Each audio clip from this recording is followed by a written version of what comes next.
3월 24일 하나님 12시기도에 오신 모든 성도님들 예수님의 이름으로 사랑하고 축복합니다. 오늘 하나님께서 우리에게 주시는 말씀은 마태복음 25장 31절부터 40절까지 말씀입니다. 한 목소리로 봉독하시겠습니다. 인자가 자기 영광으로 모든 천사와 함께 올 때 자기 영광의 보좌에 앉으리니 모든 민족을 그 앞에 모으고 각각 구분하기를 목자가 양과 염소를 구분하는 것 같이 하여 양은 그 오른편에 염소는 왼편에 두리라. 그때의 임금이 그 오른편에 있는 자들에게 이르시되 내 아버지께 복받을 자들이여 나와 창세로부터 너희를 위하여 예비된 나라를 상속받으라. 내가 줄일 때에 너희가 먹을 것을 주었고 목마를 때에 마시게 하였고 나그네 되었을 때에 영접하였고 헐벗었을 때에 옷을 입혔고 병들었을 때에 돌보았고 옥에 갇혔을 때에 와서 보았느니라. 이에 의인들이 대답하여 이르되 주여 우리가 어느 때에 주께서 줄이신 것을 보고 음식을 대접하였으며 목마르신 것을 보고 마시게 하였나이까. 어느 때에 나그네 되신 것을 보고 영접하였으며 헐벗으신 것을 보고 옷 입혔나이까. 어느 때에 병드신 것이나 옥에 갇히신 것을 보고 가서 배웠나이까 하리니 임금이 대답하여 이르시되 내가 진실로 너에게 이르노니 너희가 여기 내 형제 중에 지극히 작은 자 하나에게 한 것이 곧 내게 한 것이니라 하시고. 아멘. 앞서 여러 목사님들께서 말씀하셨지만 이 마태복음 24장 그리고 이 25장은 감람산 강화라고 해서 예수님께서 종말에 대한 말씀, 마지막 때에 대한 말씀을 전해주시는 장면이 기록되어 있습니다. 물론 예수님께서는 이 모든 말씀들을 비유의 말씀으로 하셨지만 사실 이것은 마지막 때에 우리에게 일어날 실제적인 사건이 된다, 반드시 일어나는 사건이다 라고 하는 것을 우리는 기억해야 합니다. 여러분, 예수님께서 십자가 죽음을 앞둔 이 시점에 마지막 때 그리고 종말에 대해서 계속해서 말씀해 주고 있는 것은 비단 이 말씀이 2000년 전 제자들과 주변 사람들이 들어야 할 말씀에 그치는 것이 아니라 2026년을 살아가고 있는 오늘날 우리에게도 반드시 들어야 하는 말씀이 된다라고 하는 것을 우리는 기억해야 합니다. 오늘 말씀은 양과 염소의 비유의 말씀입니다. 이것을 통해 마지막 심판의 날이 도래하게 되었을 때 과연 어떤 일이 벌어지게 되는지 말씀해 주시는 내용이 등장하고 있죠. 여러분, 마지막 때가 되었을 때 어떤 일이 있다고 합니까? 오늘 말씀 32절 말씀 함께 보겠습니다. 시작. 모든 민족을 그 앞에 모으고 각각 구분하기를 목자가 양과 염소를 구분하는 것 같이 하여. 여러분, 이 말씀을 자세히 보십시오. 모든 민족을 그 앞에 모은다라고 합니다. 모든 민족이라는 말은 말 그대로 모든 민족이라는 거예요. 이 땅에 존재하고 있는 모든 민족, 모든 사람들을 모으셨다라고 하는 것이죠. 여러분, 왜 모을까요? 뒤에 보면 구분하기 위해서라고 하죠. 누가 양인지 누가 염소인지 나누고 구분한다라고 하는 것이죠. 여러분, 어느 누가 마지막 때 심판 때 앞에서 예외가 될 수 있겠습니까? 어느 누가 심판받지 않고 마지막 때를 무사통과 지나갈 수 있겠습니까? 우리는 반드시 죽음을 맞이하게 되고 이 땅에 있는 모든 사람들은 반드시 그 죽음 이후에 심판대 앞에 서게 된다라고 하는 것이죠. 그런데 여러분, 모든 사람이 심판대 앞에 선다라고 하는 사실보다 더 중요한 것이 무엇일까요? 여러분, 32절을 다시 자세히 보십시오. 각각 구분하기를 목자가 양과 염소를 구분하는 것처럼 구분한다고 하죠. 무엇을 구분하는 것처럼이라고 합니까? 양과 염소를 구분하고 나뉘는 것처럼. 우리는 이 말씀을 보면서 두 가지를 생각해 볼 수 있습니다. 첫째는 중간이 없다는 거예요. 중간이 없다. 목자가 양과 염소를 나누듯이 오른편, 왼편 구분하신다는 거예요. 오른쪽이 아니면 왼쪽이라는 거죠. 그 중간이 없습니다. 중간에 회색지대라고 하는 것은 존재하지 않더라는 거예요. 여러분, 오른쪽으로 간 것은 양입니다. 왼쪽으로 간 것은 염소였어요. 그 중간, 위도 없고 아래도 없고 더 오른쪽, 더 왼쪽, 뭐 그런 존재들, 그런 공간들도 존재하지 않습니다. 여러분, 이렇게 나뉘어진 오른쪽 아니면 왼쪽으로 나뉘어지는 것을 통해 나중에 어떤 결말을 맞이하게 됩니까? 가장 마지막 절인 46절, 오늘 본문의 가장 마지막 절 46절을 보게 되면 이런 말이 나오죠. 그들은 영벌에, 의인들은 영생에 들어가리라. 오른쪽 왼쪽으로 나뉘어지는 것을 통해 영벌과 영생 두 갈래 길로 나뉘어지게 된다라고 하는 거예요. 다른 길은 언급되지 않습니다. 다른 길은 존재하지 않다는 거예요. 영벌, 영생만이 존재하는 것이죠. 여러분, 기독교 신앙이라는 게 그렇지 않습니까? 천국이 아니면 모두 지옥입니다. 거의 천국에 도달하는 사람이라는 그런 말은 존재하지 않습니다. 거의 천국이었는데 아쉽다는 말은 존재하지 않아요. 천국이 아니면 그 이외의 모든 사람들이 가야 하는 곳은 영원한 형벌을 받게 되는 지옥밖에 없다라고 하는 것이죠. 그래서 여러분, 요한계시록 기자는 라오디게아 교회를 향해 뭐라고 얘기합니까? 너희가 차든지 덥든지 하라. 찬 것과 더운 것 중간에 미지근한 회색지대에는 존재하지 않고 머물러 있지도 말라라고 하는 것이죠. 여러분, 그렇기 때문에 우리는 신앙에 있어서 분명한 결단과 단호함이 필요하다라고 하는 것을 생각해 보아야 합니다. 두 번째로 생각해 볼 수 있는 것은 무엇일까요? 겉모습이 아니라 본질에 따라 나뉘어진다라고 하는 것이죠. 여러분, 사실 양과 염소를 나눈다고 했는데 양이랑 염소를 얼핏 보면 비슷해 보입니다. 색깔, 크기, 모양, 크게 다른 것이 없어 보이죠. 그러나 본성은 엄연히 다릅니다. 완전히 다른 동물들이죠. 그래서 여러분, 예수님께서 말씀하시는 양과 염소로 나뉘어진다라고 하는 이 말씀은 마지막 심판 때에 하나님께서 우리를 나누시고 판단하시는 그 기준이 겉모습이 아니라 그 사람의 내면에 있는 믿음의 본질로 판단하시고 나뉘신다라고 하는 것을 말씀해 주고 있는 것이죠. 여러분, 겉모습이라는 것은 중요하지 않습니다. 내면에 믿음이 있느냐 없느냐가 심판대 앞에서 나뉘어지게 되는 기준이 되더라는 것이죠. 그런데 여러분, 먼저 오른편에 있는 양들에게 이런 말씀을 하십니다. 35절부터 36절까지 말씀입니다. 시작. 내가 줄일 때에 너희가 먹을 것을 주었고 목마를 때에 마시게 하였고 나그네 되었을 때에 영접하였고 헐벗었을 때에 옷을 입혔고 병들었을 때에 돌보았고 옥에 갇혔을 때에 와서 보았느니라. 6가지를 얘기하고 있습니다. 줄일 때 먹을 것 주었고 목마를 때 마시게 하였고 나그네 되었을 때 영접했고 헐벗었을 때 입혀 주었고 병들었을 때 돌봐 주었다. 옥에 갇혔을 때 찾아와 주었다. 여러분, 이 어떤 상황들이었습니까? 가만히 한번 보십시오. 가장 힘들고 가장 고통스러울 때, 누구도 가까이 하지 않으려 할 때, 그 외면하는 그 상황 속에서 오른편에 있는 이 양들은 사랑으로 그 사람들을 품어 주었다는 것이죠. 그런데 여러분, 놀라운 사실이 있습니다.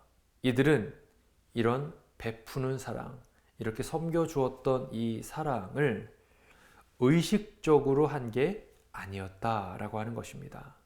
37절 말씀을 함께 보겠습니다. 시작. 이에 의인들이 대답하여 이르되 주여, 우리가 어느 때에 줄이고 주께서 줄이신 것을 보고 음식을 대접하였으며 목마르신 것을 보고 마시게 하였나이까. 이들은 자신들이 그런 사랑을 베풀어 준 것을 기억조차 못하고 있더라는 거예요. 의식하고 한 행동들이 아니었다라고 하는 것이죠. 여러분, 일반적으로 사람들은 다른 것은 잊어도 자신이 한 좋은 일, 내가 했던 착한 일, 이 선행들은 반드시 기억을 합니다. 기억하는 정도가 아니라 오히려 조금 더 부풀리기도 하고 조금 그것을 드러내기도 하죠. 그런데 이들은 자신들이 언제 그런 행동을 했는지 기억조차 못할 정도로 이들의 삶 속에서 자연스럽게 사랑의 섬김과 헌신이 흘러나오고 있었다라고 하는 것이죠. 그런 그들에게 예수님께서는 분명히 말씀하시죠. 40절 말씀 함께 읽습니다. 시작. 임금이 대답하여 이르시되 내가 진실로 너에게 이르노니 너희가 여기 내 형제 중에 지극히 작은 자 하나에게 한 것이 곧 내게 한 것이니라 하시고. 저는 이 말씀이 참 은혜가 되었어요. 물론 지극히 작은 자에게 사랑을 베풀었다라고 하는 그 말씀 자체도 은혜가 되었지만 예수님께서 자신 스스로를 지극히 작은 자들과 동일시하였다라고 하는 것이 참 은혜가 되었습니다. 가난한 자, 소외된 자, 그렇게 사람들에게 외면받았던 비주류에 있었던 사람들과 예수님 자신이 동일하게 여겼다는 거예요. 여러분, 실제로 예수님은 그런 삶을 살지 않으셨습니까? 복음서에 기록된 예수님의 행적을 가만히 한번 떠올려 보십시오. 예수님은 정말로 언제나 가난한 사람들, 궁핍한 사람들, 주목받지 못하고 소외된 사람들과 함께 하셨습니다. 그들의 곁을 지키셨죠. 그들을 긍휼히 여겨주셨고 그들의 흐르는 눈물을 닦아주시고 그들의 손을 꼭 붙들으셨던 것이 바로 예수님의 모습이었습니다.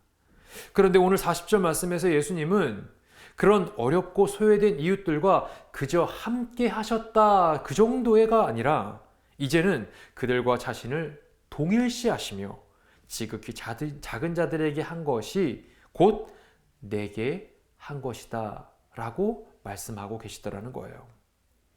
여러분, 예수님께서는 양들에게 이 말씀을 하시고 이제 41절부터는 왼편에 있는 염소들에게 정반대의 상황들을 언급하시며 그들을 책망하시는 장면이 기록이 되어 있죠. 완전히 정반대의 내용이라 우리는 40절까지만 그 내용을 우리가 읽어보았습니다. 여러분, 오늘 말씀을 통해 우리가 기억해야 하는 사실은 무엇일까요? 오늘 말씀은 단지 우리가 선행을 베풀어야 한다, 착하게 살아야 한다 라고 하는 도덕적인 어떤 교훈을 말씀하시는 것이 아닙니다. 정말 우리에게 신앙이 있다면, 정말 우리에게 하나님을 신앙하고 있는 그런 믿음이 있다면 반드시 그 신앙과 믿음은 우리의 삶 속에서 드러나게 되었다라고 하는 것이죠. 많은 사람들은 믿음이라고 하면 내면적인 것이라 보이지 않는다 생각하기 쉽지만 사실 우리의 믿음은 반드시 우리의 모습을 통해서 증명되게 되어 있습니다. 우리가 하는 말, 우리가 하는 행동, 그리고 우리의 삶의 모습들을 통해 저와 여러분의 신앙은, 그 믿음은 반드시 드러나고 증명된다라고 하는 것이죠. 그래서 여러분, 갈라디아서 기자는 성령을 받은 사람들이 맺게 될 성령의 9가지 열매에 대해서 이야기하고 있지 않습니까? 여러분, 또 한 가지는 무엇이었습니까? 중간지대, 회색지대는 없다는 거예요. 성경은 우리가 미지근한 신앙에 머물러 있지 말고 차든지 덥든지 하라, 우리에게 신앙의 결단을 촉구하고 있습니다. 천국이 아니면 지옥입니다. 거의 천국이라는 말은 존재하지 않습니다.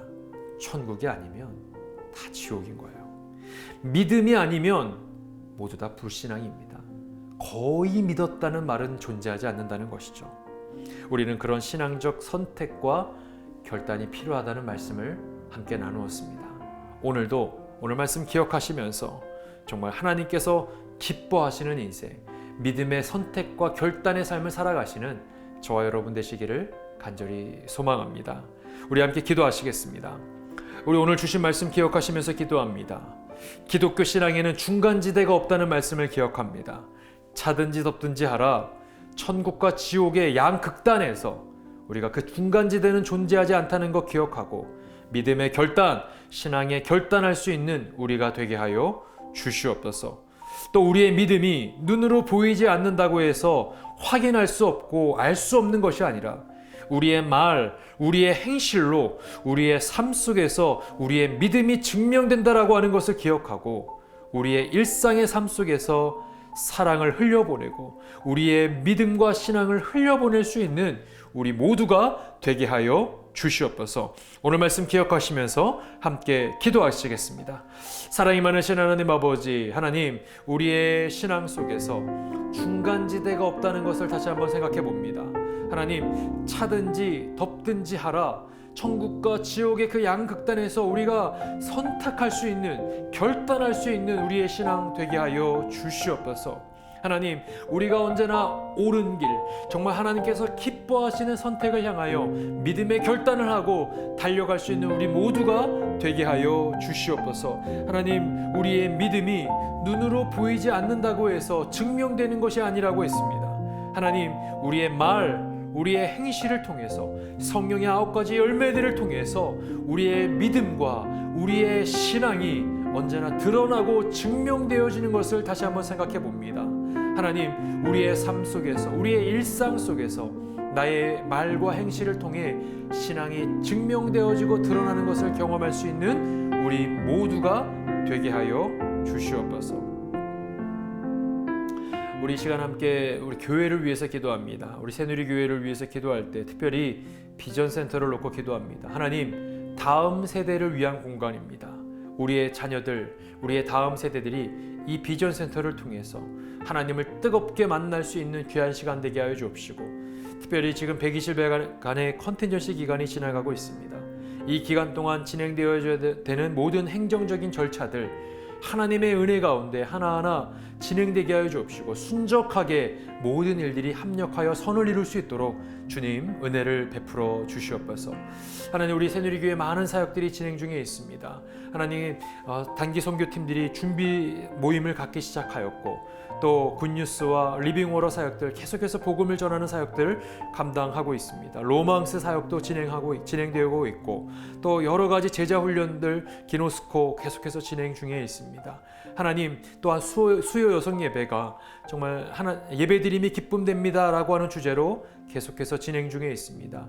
하나님, 우리 교회에서 진행되어지는 모든 이 사역들이 정말 하나님의 기쁨이 되는 사역들이 되게 하여 주옵시고, 많은 성도님들이 하나님을 뜨겁게 경험할 수 있는 귀하고 복된 시간들 다 되게 하여 주옵소서.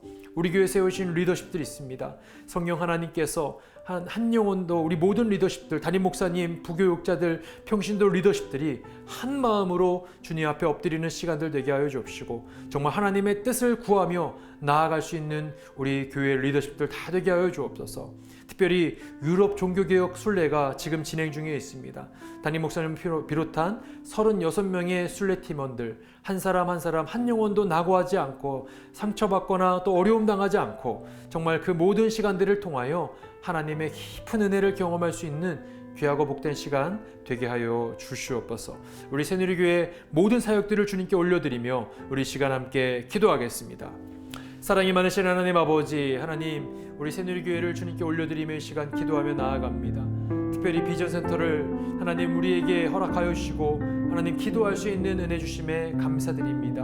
하나님, 이것이 하나님 우리의 다음 세대들과 우리의 자녀들이 하나님을 예배하는 공간이 되는 것을 우리가 잊지 않게 하시고, 하나님 120일간의 컨텐전시 기간 동안 모든 행정적인 것들이 하나님의 은혜 가운데 순적하게 진행될 수 있도록 주님 은혜를 베풀어 주시옵소서. 하나님, 우리 교회 세우신 모든 리더십들, 담임 목사님과 모든 부교역자들, 평신도 리더십들이 정말 믿음 안에서 하나님의 말씀 안에서 마음을 하나로 모으게 하여 주옵시고, 하나님께서 기뻐하시는 그 길을 향하여 함께 나아갈 수 있는 새누리교회 공동체 되게 하여 주시옵소서. 하나님, 간절히 바라는 것은 우리 교회 많은 사역들 감당하고 있습니다. 특별히 유럽 종교개혁 순례팀이 36명의 모든 팀원들 한 사람 한 사람 성령 하나님께서 기름을 부으셔서 한 영혼도 상하거나 다치지 않게 하시고, 모든 일정들 가운데 하나님의 깊은 은혜를 경험할 수 있는 하나님 팀원들 될 수 있도록 인도해 주시옵소서. 사랑이 많으신 하나님 아버지, 하나님 오늘 말씀을 통하여 주신 은혜들 우리 마음 가운데 깊이 아로새기게 하여 주옵시고, 하나님 주님께서 부어오시는 그 은혜들을 통하여 우리의 마음 가운데 믿음의 신앙의 어떤 선택과 결단이 있을 수 있는 우리 모두가 되게 하여 주시옵소서. 감사드리며 사랑이 많으신 예수님의 이름으로 기도드리옵나이다. 아멘. 오늘 하루도 믿음 안에서 신앙의 결단하시는 저와 여러분 되시기를 간절히 소망합니다. 어떠한 상황 가운데서도 승주찬